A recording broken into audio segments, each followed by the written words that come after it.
श्री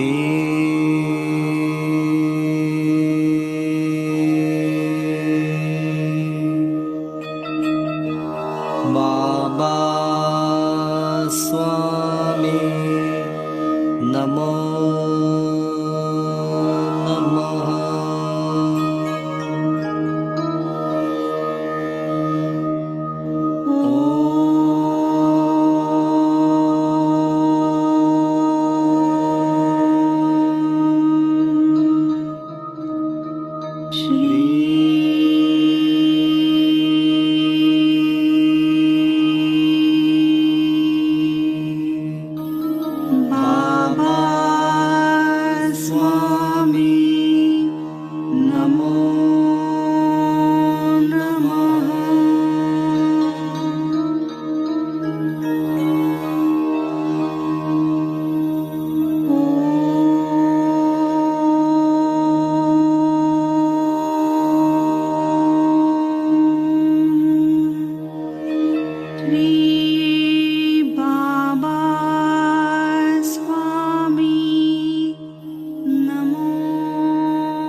सभी पुण्यात्माओं को मेरा नमस्कार।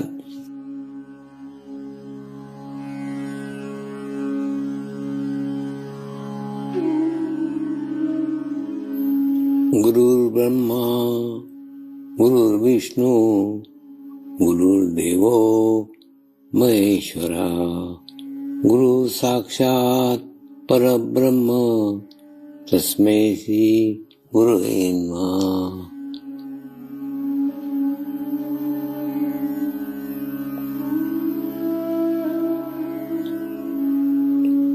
ध्यान की उस स्थिति में जाएंगे जहाँ शरीर भाव पूर्णतः समाप्त हो जाता है।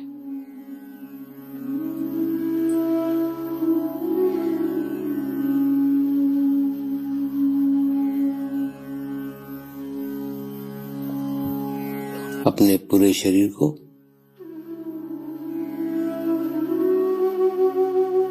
पूर्णतः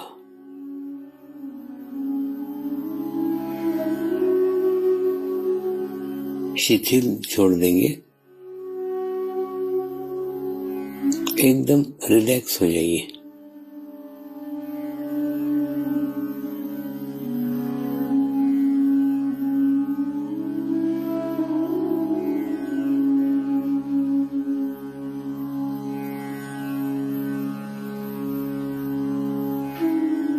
मेरे साथ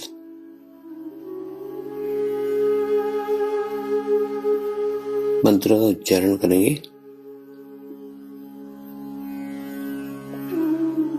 मैं एक पवित्र आत्मा हूँ।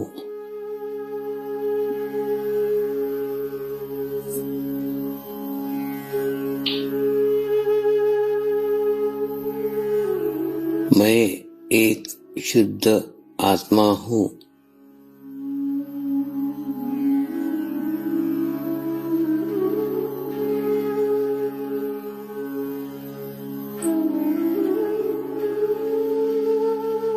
मैं एक पवित्र आत्मा हूँ।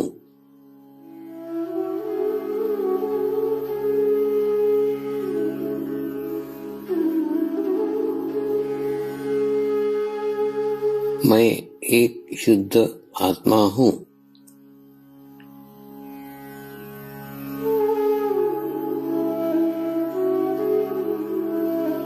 मैं एक पवित्र आत्मा हूँ।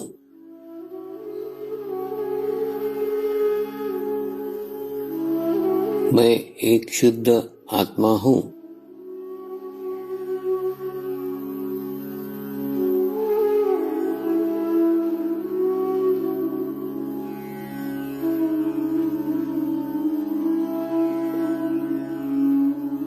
अब इसी आत्मा भाव को बनाए रखते हुए गुरु मंत्र का उच्चारण करेंगे।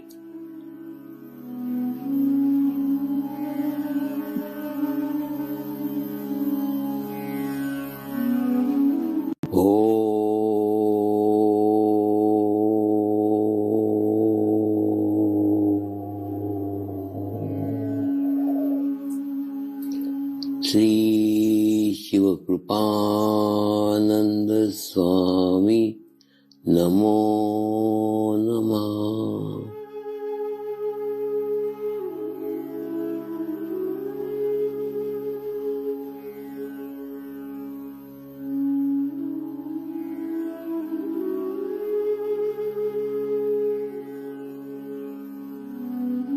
ओम श्री शिव कृपानंद स्वामी नमो नमः।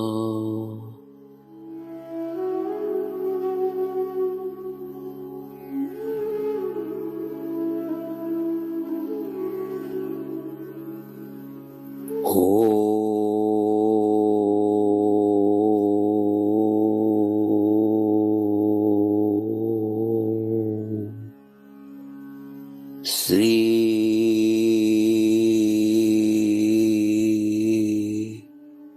शिव कृपानंद स्वामी नमो नमः।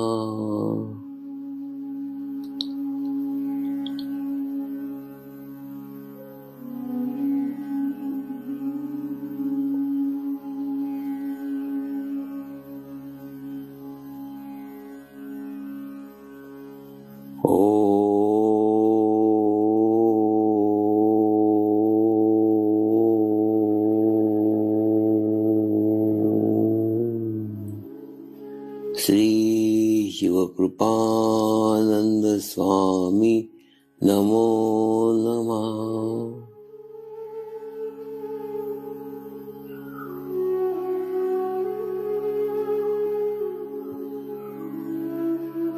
ओम श्री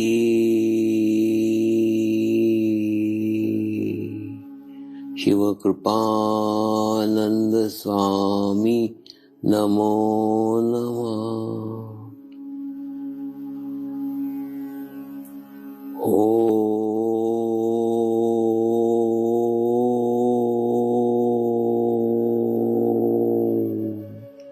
श्री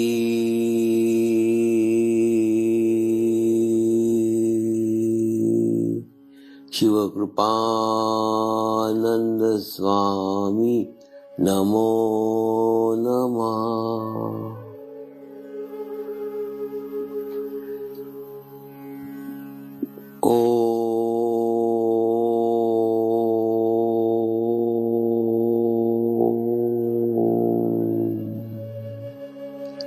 श्री शिव कृपानंद स्वामी नमो नमः।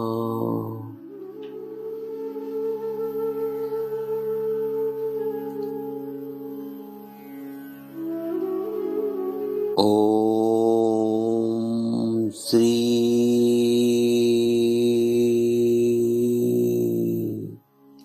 शिव कृपानंद स्वामी नमो नमः।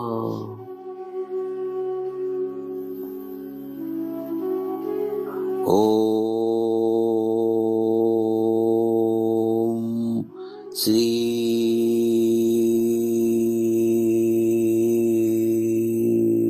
शिव कृपानंद स्वामी नमो नमः।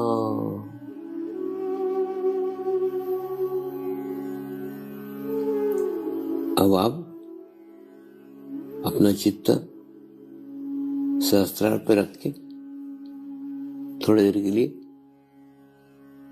ध्यान में जाएंगे।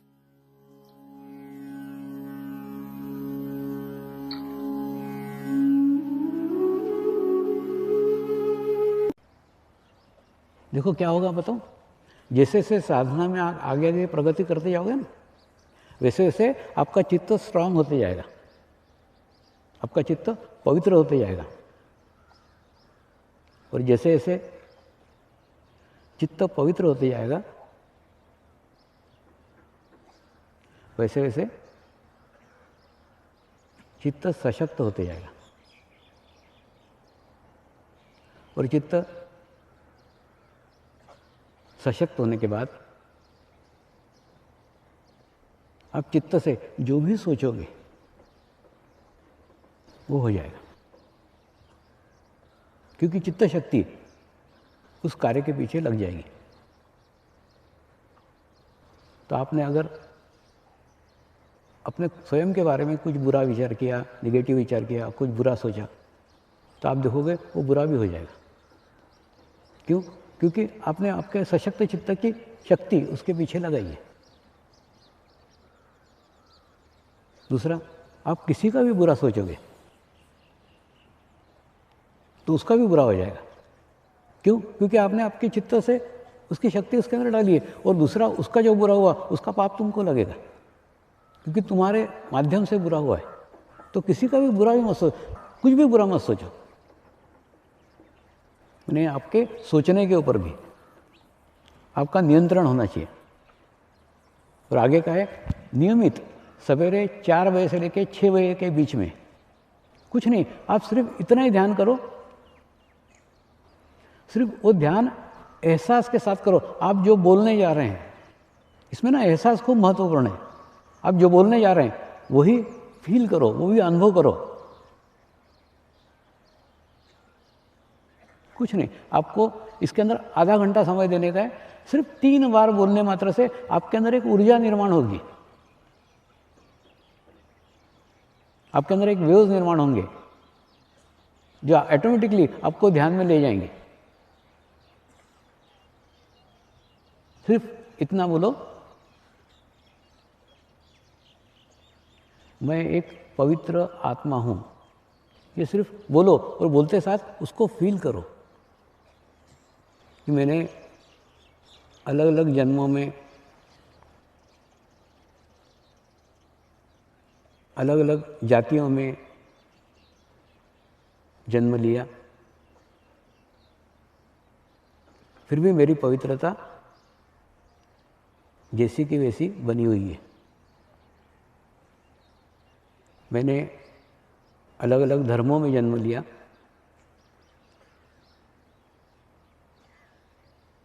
फिर भी मेरी पवित्रता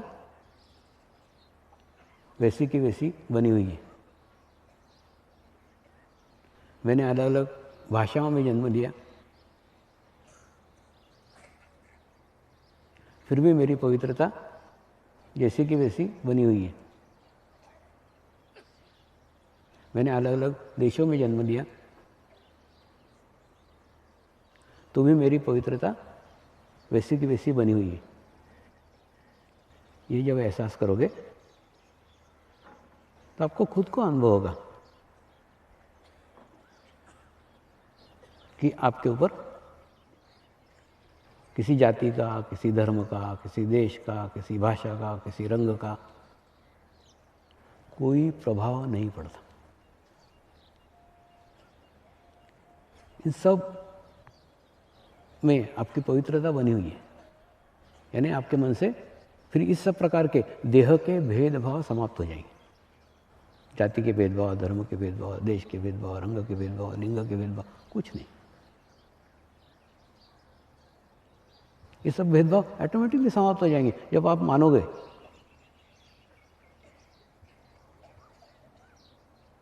कि आप एक पवित्र आत्मा है। वैसे आप महसूस करो कि मैं एक शुद्ध आत्मा हूं।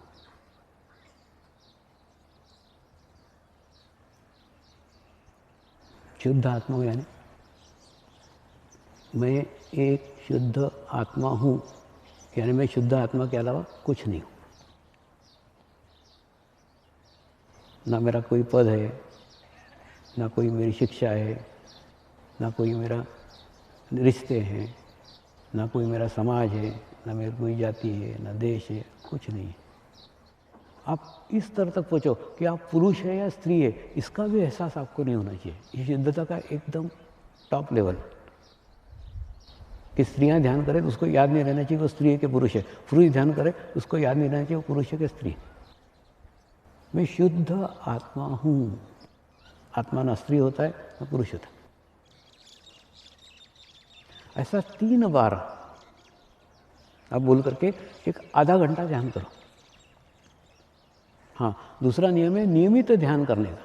इसके अंदर एक दिन भी ब्रेक नहीं होना चाहिए। मैंने आपको खूब लिबर्टी दी है पहले, अब नहीं दूंगा। इसके अंदर एक दिन भी आपका खंडन नहीं होना चाहिए। दूसरा, सबसे अच्छा टाइम सुबह 4 बजे से 6 बजे तक है। लेकिन अगर ये समय नहीं दे सके, आप बहुत बदमाश हो। आप बोलोगे ये टाइम मेरे पास नहीं, आप कभी भी 24 घंटे में रात को 12 बजे उठ के भी करो तो भी चलेगा, कभी भी करो। लेकिन बेस्ट टाइम सुबह 4 बजे से 6 बजे तक है। एक दिन नहाना मत, एक दिन खाना मत खाना, एक दिन सोना मत, लेकिन ध्यान मत चुकना। एक दिन भी इसके अंदर आपका खंडन नहीं होना चाहिए, ब्रेक नहीं होना चाहिए।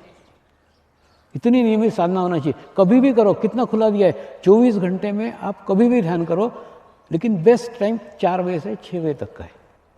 करते हो अच्छा है, नहीं तो सोते समय करो आधा घंटा। हाँ, दूसरा इसके अंदर ये थोड़ा विचित्र है, अपना अभी तक का जो चल रहा था उससे एकदम अलग है। कम से कम आपके 5 फीट के अंतर में कोई नहीं होना चाहिए। ये जो बोलते हो कि नहीं, सामूहिकता में करो, सेंटर पे जाके करो, सब क्या हो रहा है मालूम? उसका अनुभव क्या है? अब यहाँ आके सामूहिकता अच्छी हो सकती है क्या? नहीं। ये तालाब है, इस तालाब में सेंटर से बाल्टियां डाली गई है, लेकिन सेंटर पे कौन सा आया हुआ है? बूंद आए हुए हैं। जो बूंद सेंटर पे इकट्ठा हुए हैं वही बूंद यहाँ आएंगे ना तालाब में।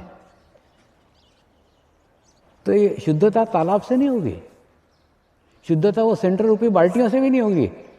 शुद्धता उस बूंद से होगी जहाँ से आपकी शुरुआत होती है। अब ये एकदम अलग प्रकार से कर रहे हैं। एक कहानी थी ना, एक राजा ने महाशिवरात्रि के दिन एक तालाब भर के दूध से अभिषेक करने का निश्चय किया था, और उसने सब दूर वार्ता फैलाई कि सब जने आज रात को तालाब में अपने घर का एक एक लोटा दूध डालें तो तालाब भर जाएगा, फिर हम तालाब से कल महाशिवरात्रि को अभिषेक करेंगे। और लोग बदमाश थे, लोगों ने सोचा सब लोग तो दूध डाल रहे हैं, मैंने एक लोटा पानी डाला तो क्या जाता है। तो प्रत्येक ने जाके पानी डाला उसके अंदर, और सवेरे देखा तो तालाब पानी से ही भरा हुआ। इसका अर्थ क्या है? अर्थ ये है कि जो भी शुरुआत करनी है, अच्छी शुरुआत करनी है, वो शुरुआत स्वयं से करो। आप मत डिपेंड हो कि सेंटर अच्छा होगा तो हम अच्छे होंगे, सामूहिकता अच्छी होगी तो सामूहिकता छोड़ो, सेंटर। आप पहले अपने आप को अच्छा करो। तो मेरी, और दूसरा इसके अंदर मैं प्रत्येक के साथ व्यक्तिगत रूप में आपके साथ में हूँ। जो भी इस कार्य को शुरू करेगा व्यक्तिगत रूप से साथ में हूँ।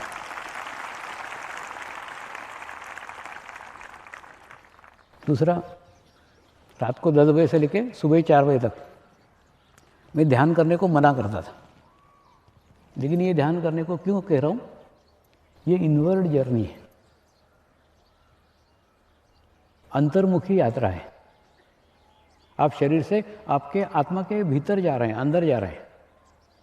तो बाहर की तकलीफें होने का आपको कोई सवाल ही नहीं। तो नियमितता से इसको 1 साल तक करने का है। दूसरा, मेरे इच्छा से मत करो। मैंने आपको कहा करो, आपने क्या, ऐसा नहीं। घर जाके सोचो, खूब आपके अंदर जब इच्छा जागृत हो तब करो, और संकल्प के साथ करो कि आज मैं संकल्प करती हूँ या आज मैं संकल्प करता हूँ कि आज से मैं ध्यान चालू करूँगा और अखंड करूँगा, नियमित करूँगा, अगले महाशिवरात्रि तक करूँगा। अगली महाशिवरात्रि 7 मार्च को है, हम फिर 7 मार्च को यहाँ इकट्ठा होंगे। उस दिन तालाब पानी से नहीं दूध से भरा होगा।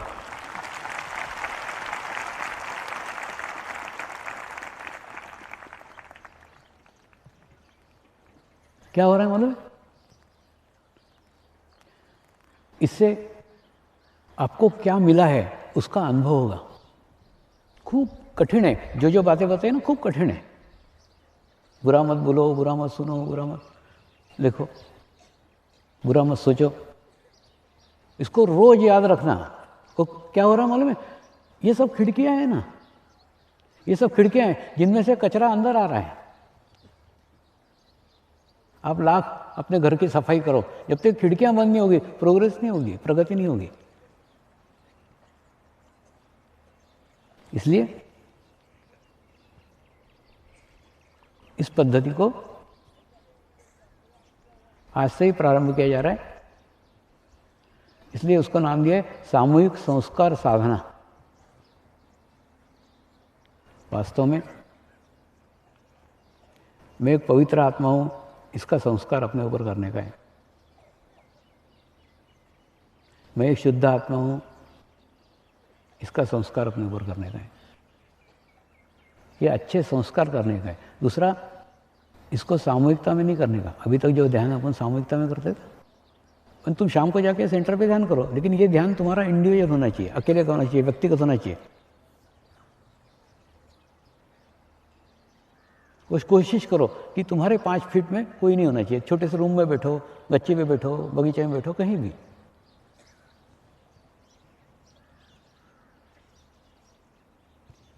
एक योजना के तहत ये आपको सब बताया जा रहा है, लेकिन इसके रिजल्ट आपको बाद में देखेंगे। मेरी क्या इच्छा है, सबका आभा मंडल डेवलप हो। आभा मंडल डेवलप होगा ना, तो ऑटोमेटिकली फिर बुरी सुनना, बुरा उन सब बातों का इफेक्ट ही आपके ऊपर नहीं होगा। अभी क्या हो गया, वो आभा मंडल डेवलप नहीं हुआ है, वो डेवलप होगा। देखो ये कौन सा पद्धति के ऊपर डिपेंड है आपको बताता हूँ। जैसे हम देखते कि नहीं, गुलाब के झाड़ लगाए हैं, माली गुलाब के झाड़ लगाता कि नहीं, एक गुलाब का झाड़ यहाँ लगाया, उसके 5 फीट बाद दूसरा लगाया, फिर 5 फीट बाद दूसरा लगाया। क्यों ऐसा लगाता है? प्रत्येक गुलाब के झाड़ को वृद्धिगत करने के लिए, प्रत्येक गुलाब के झाड़ को डेवलप होने के लिए जगह चाहिए ना, स्पेस। आज के भाषा में, आज के युगों के भाषा में स्पेस। तो ये ध्यान में आपको स्पेस मिलेगी, आपका दायरा विस्तृत होगा। तो अपने आभामंडल को विकसित करो, अपने ओरा को डेवलप करो। 5 फीट 10 मिनट तो कम से कम रखो, ज़्यादा रख सको ज़्यादा अच्छा, कम से कम 5 फीट तो भी ऐसा होना चाहिए। एडजस्ट करके रखो ना। पति अगर 6 से 6.5 ध्यान कर रहा है तो पत्नी 6.5 से 7 करेगी।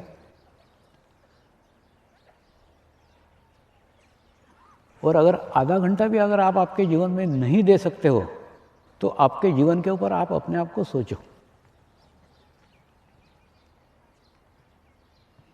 कि मैं मेरे जीवन में परिवार के लिए इतना कर रहा हूँ, समाज के लिए इतना कर रहा हूँ, व्यवसाय के लिए इतना कर रहा हूँ, बच्चों के लिए इतना कर रहा हूँ, राष्ट्र के लिए इतना कर रहा हूँ।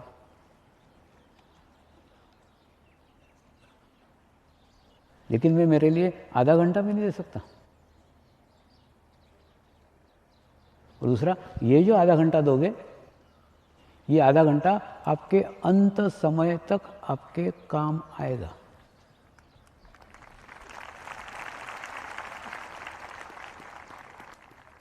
आखिरी के क्षणों में आपका सामना करने का है। वहाँ कोई समाज, देश, जाति, धर्म, रिश्तेदार, नौकरी, व्यवसाय, प्रॉपर्टी कुछ काम नहीं आने वाला है।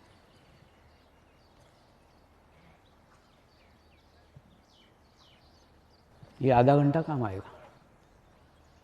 आपका ओरा काम आएगा, आपका मंडल काम आएगा, आपका आत्मा काम आएगा, आपका आत्मा के साथ संबंध काम आएगा।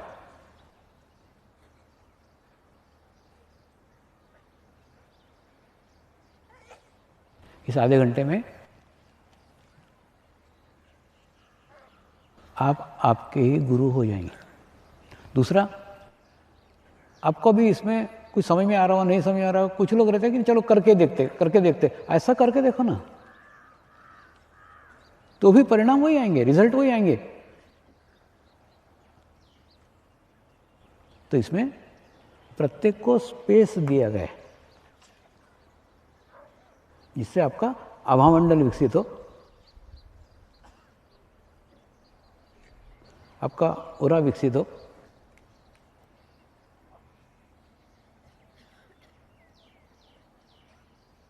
और ये आप कहीं पे भी बैठ के कर सकते हो, बस आपके आसपास कोई नहीं होना चाहिए, थोड़ा स्पेस होना चाहिए। 5 फीट का दायरे में कोई नहीं होना चाहिए।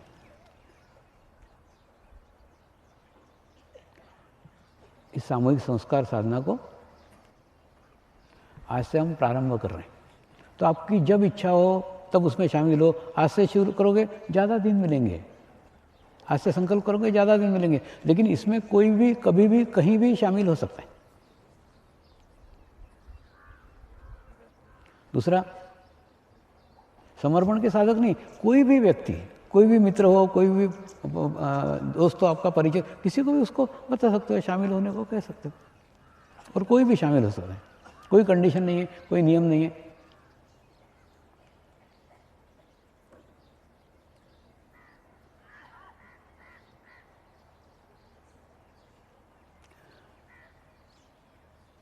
समर्पण, ध्यान,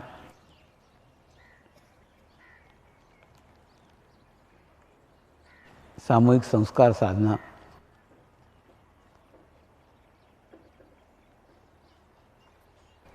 ये सब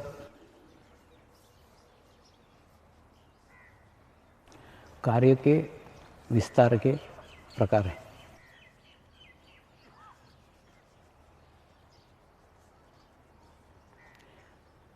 ये एक प्रकार की 1 साल सामूहिक संस्कार साधना करके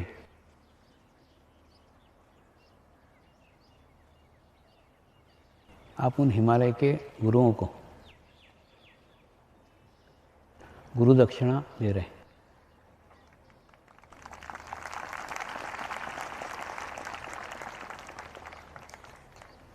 वास्तव में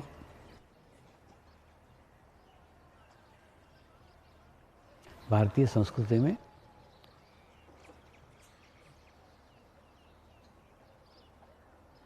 गुरु दक्षिणा का बहुत महत्व है।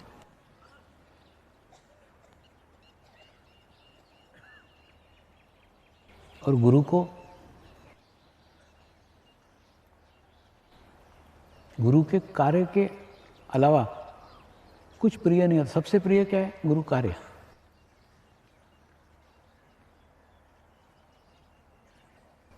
तो मैंने भी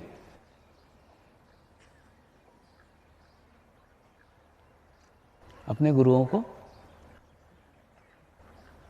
गुरु कार्य करके गुरु दक्षिणा देने का प्रयास किया। जो मैंने किया वो मैं आपको बताता हूँ। ये केवल आध्यात्मिक मार्ग में ही नहीं है।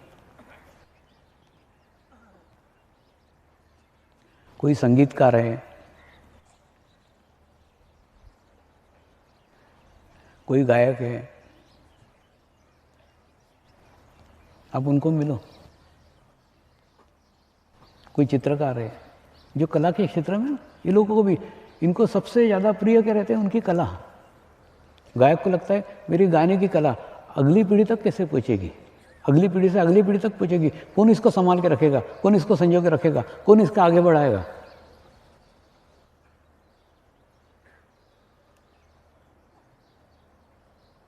ये सबसे प्रिय रहता है, सबसे अच्छा रहता है।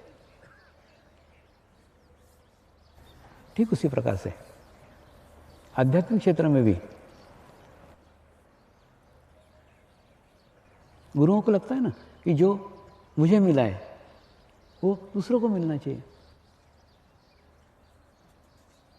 तो उनको प्रसन्न करने का, उनको खुश करने का मार्ग क्या है? उनको जो वांछित गुरु दक्षिणा है वो दो।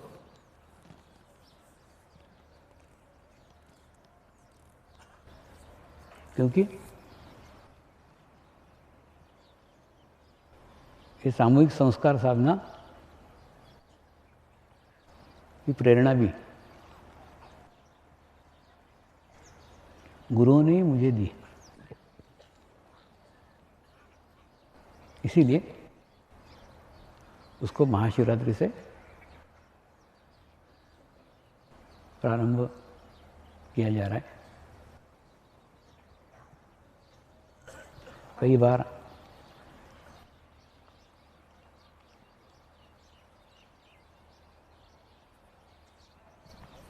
मैं कई गुरुओं से मिलता हूँ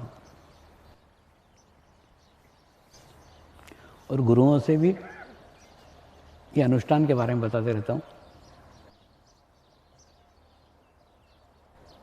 उनको भी आग्रह करता हूँ कि थोड़ा समय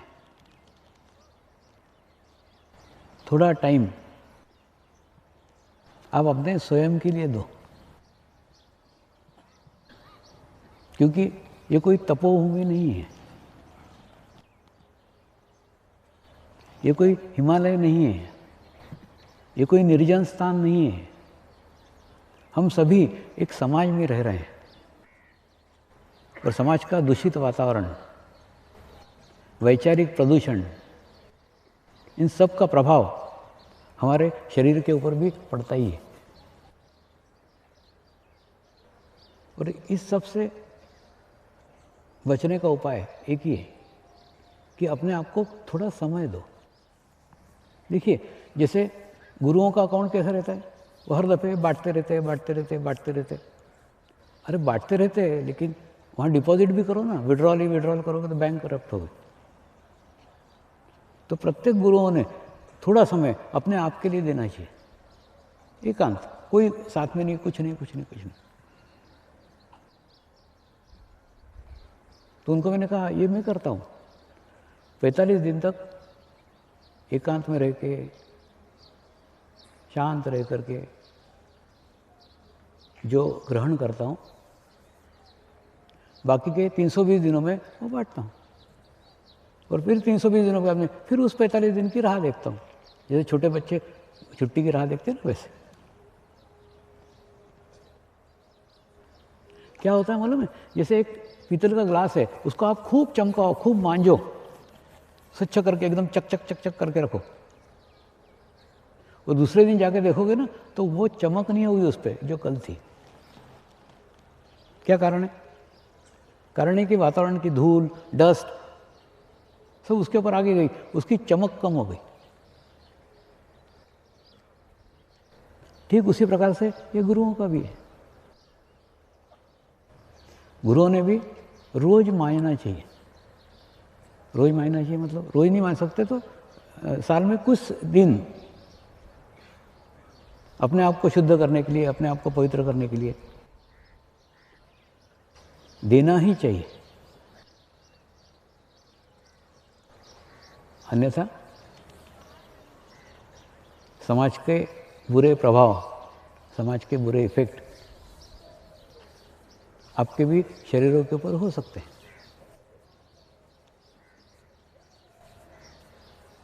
तो एकांत गुरुओं के लिए नहीं, आप आपके लिए भी देखो। आप भले व्यवसायी हो, मैनेजर हो, कुछ भी हो, शिक्षक हो, कोई भी पोस्ट के ऊपर हो, एक थोड़ा समय अपने लिए दो ना। दूसरा, ये एकांत में रहना खूब कठिन है। कठिन है मतलब जब तक आपका चित्त इनवर्ड नहीं है तब तक आप एकांत में नहीं रह सकते। बार बार आपको बाहर निकलने का इच्छा होगा, और चित्त को भीतर करना एकदम संभव नहीं है, ये उसका अभ्यास है। मैं ना एक निश्चित लक्ष्य की ओर आपको स्टेप बाय स्टेप ले जा रहा हूँ। तो पहला स्टेप ये है कि पहले रोज आधा घंटा अपने आप को एकांत में डालो। हो सकता है कल फिर अगले साल में और हफ्ते भर के लिए बोलूँ, फिर महीने भर के लिए बोलूँ, लेकिन उसकी शुरुआत तो करो। और शुरुआत कितनी सरल है कि आधा घंटा देखो, सिर्फ ये 3 बार बोलने का, और 3 बार बोल के अगर आपको ध्यान लगता है तो ठीक है, नहीं लगता है तो कम से कम आधा घंटा जाप करो। मैं एक पवित्र आत्मा हूँ, मैं एक शुद्ध आत्मा हूँ, मैं एक पवित्र आत्मा हूँ, मैं एक शुद्ध आत्मा हूँ। लेकिन जाप में संख्या का महत्व नहीं है, महत्व है भाव का, महत्व है एहसास का। आप कितने भाव के साथ कर रहे हो, कितने एहसास के साथ कर रहे हो।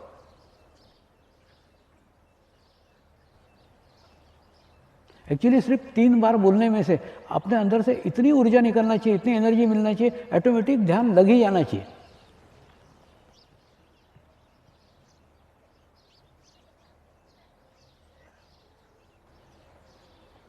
इस स्थिति तक अपने आप को लाओ ना।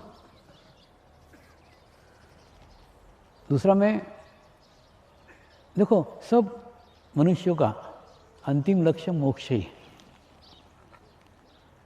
अब कई बार कई युवकों के मन में, कई युवतियों के मन में प्रश्न आता होगा, क्या समझिए मोक्ष मोक्ष करते रहते।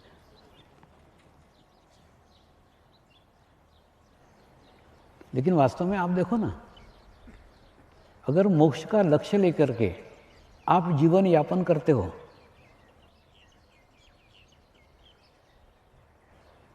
तो क्या क्या चेंज, क्या क्या बदलाव आपके जीवन में आ सकते हैं बता दो। बहुत सारी जीवन की समस्याओं से आप मुक्त हो सकते हो। पहला ये कि जब आपके पास मोक्ष का लक्ष्य होगा तो प्रथम ये कि आप नियमित ध्यान करोगे। नियमित ध्यान करोगे तो क्या होगा, ध्यान करते करते करते करते आपके अंदर शरीर का भाव कम हो जाएगा। शरीर का भाव कम हो जाएगा तो आत्मा का भाव बढ़ जाएगा, और आत्मा का भाव बढ़ जाएगा तो आपको कई फायदे हैं। एक तो मन की एकाग्रता बढ़ेगी, जो आपके व्यवसाय में, आपके नौकरी में आपके काम आ सकती है। दूसरा, आपकी गुणग्राहकता बढ़ेगी। गुणग्राहकता यानी रिसीविंग, आपकी ग्रहण करने की क्षमता।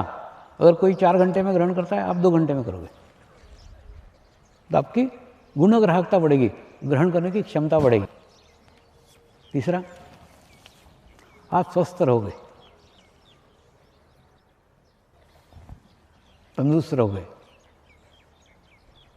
और चौथा, आपका जीवन दुर्घटना रहित रहेगा।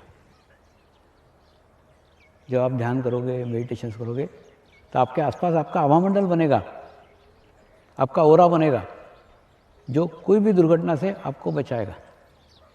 दूसरा, आत्महत्या का विचार भी आपके मन में नहीं आएगा।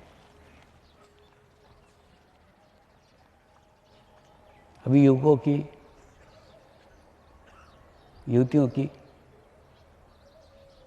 यह आत्महत्या एक समस्या है। दूसरा, नेचर भी कैसे बैलेंस करता है वो देखो आप। इधर जन्म दर भले ही लड़कियों की कम हो, लेकिन मृत्यु दर लड़कों की ज़्यादा है। यानी दुर्घटनाओं में युवकों की मृत्यु होती है, आत्महत्या करने में युवक रहते हैं।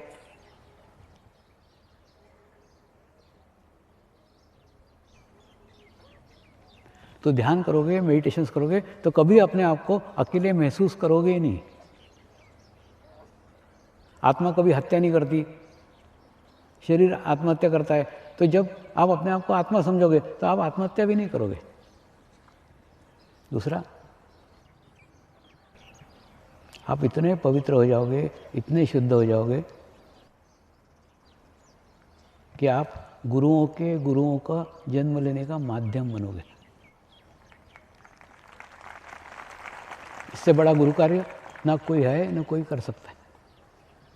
और आप ही के लिए ये समर्पण ध्यान समाज में लाया गया है।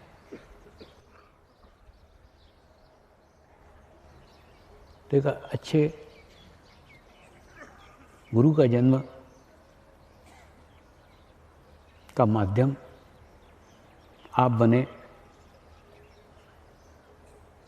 आप गुरुओं की माँ बने, गुरुओं के बाप बने, तो इससे बड़ा सौभाग्य क्या हो सकता है। आपका रोल ना सिर्फ यहीं तक है, इसके बाद में आगे जन्म लेने वाली आत्मा ही सब कुछ देख लेगी।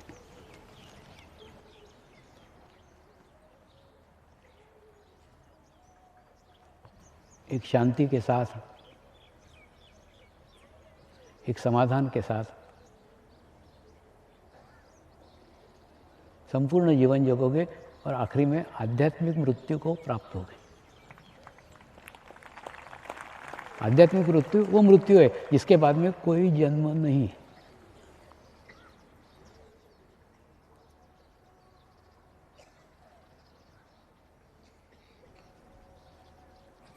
मृत्यु के भी 3 प्रकार हैं, भौतिक मृत्यु, दैविक मृत्यु, आध्यात्मिक मृत्यु।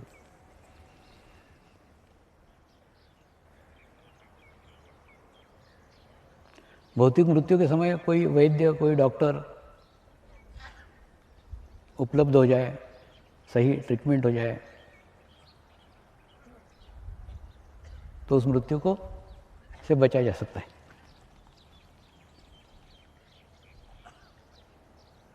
दैविक मृत्यु में परमात्मा की कृपा किसी माध्यम के माध्यम से हो जाए तो उस मृत्यु को भी टाला जा सकता है। लेकिन आध्यात्मिक मृत्यु निश्चित है, क्षण भी निश्चित है, वो कभी भी टाली नहीं सकती, कोई नहीं टाल सकता, वो होगी ही। लेकिन आध्यात्मिक मृत्यु के समय कोई इच्छा ही बाकी नहीं रह जाती। मनुष्य की सबसे बड़ी इच्छा क्या है मन में? और जीना है, और जीना है, और जीना है। यानी दिख रहा है कि मर रहा है, शरीर समाप्त हो रहा है, शरीर सांस नहीं दे रहा है, लेकिन इच्छा बाकी है, नहीं और जीने का है, और जीने का है।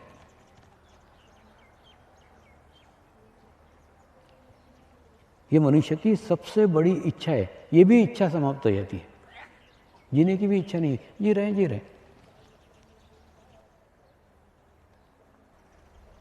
तो जब आपके जन्म लेने का कोई उद्देश्य ही नहीं है, कोई इच्छा ही नहीं है, कोई कारण ही नहीं है, कोई रिवेंज ही नहीं है, कोई लोभ ही नहीं है, कोई मोह ही नहीं है, तो जन्म क्यों लोगे? जन्म लेने का कारण ही समाप्त हो जाता है। उसको आध्यात्मिक मृत्यु कहते हैं। तो केवल जीवन में मोक्ष का एक लक्ष्य सामने रखा,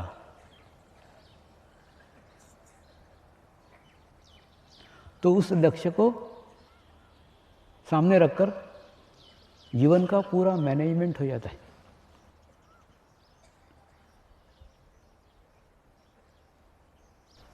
मैं युवक युवतियों को इसलिए कहता हूँ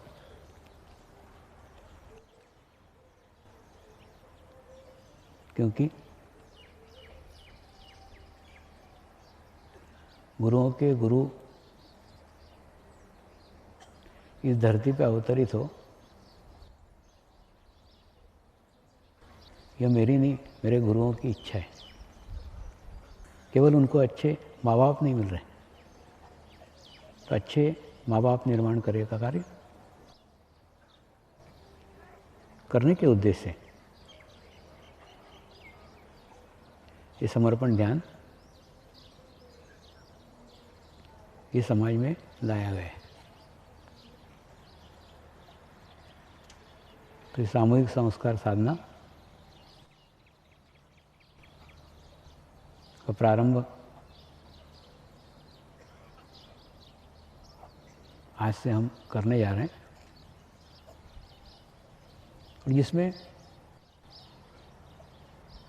जब आप शामिल होना चाहें हो सकते हैं। मैं जो बता रहा हूँ ना, धीरे धीरे आपको अनुभव होगा। एक तो ये इंद्रियों पे नियंत्रण आप करोगे ना, तो जो कचरा आंखों की खिड़कियों से हमारे अंदर आता है वो आना बंद हो जाएगा। मुंह के खिड़की से अंदर आता है वो आना बंद हो जाएगा। कान की खिड़की से जो कचरा अंदर आता है वो आना बंद हो जाएगा। और नियमित ध्यान करके अब आपके अंदर की सफाई रखेंगे, पवित्रता रखेंगे, शुद्धता रखेंगे। तो ये महाशिवरात्रि का पर्व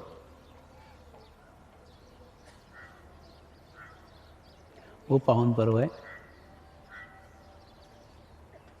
जिस पर्व के ऊपर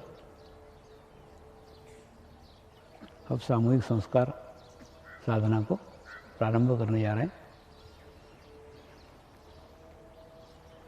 और अगली महाशिवरात्रि को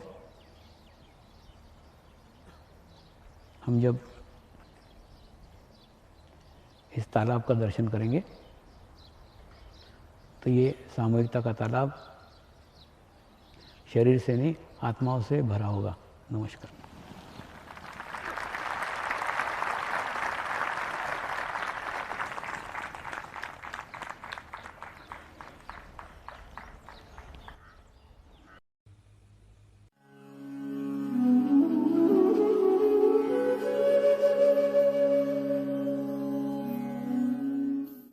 अब हम प्रार्थना करेंगे सभी आत्माओं की आत्म उन्नति हो, आध्यात्मिक प्रगति हो। यही हमारी प्रभु से प्रार्थना है। नमस्कार। जय आत्मेश्वर।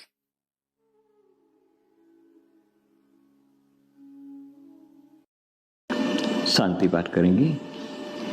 ओम द्यो शांति अंतरिक्षगम शांति पृथ्वी शांति रापः शांतिरौषधयः शांति वनस्पतयः शांति विश्वे देवाः शांति ब्रह्म शांति सर्वगं शांति शांतिरेव शांति क्षमा शांतिरेधि। ओम शांति शांति शांति सर्वारिष्ट सुशांतिर्भवतु।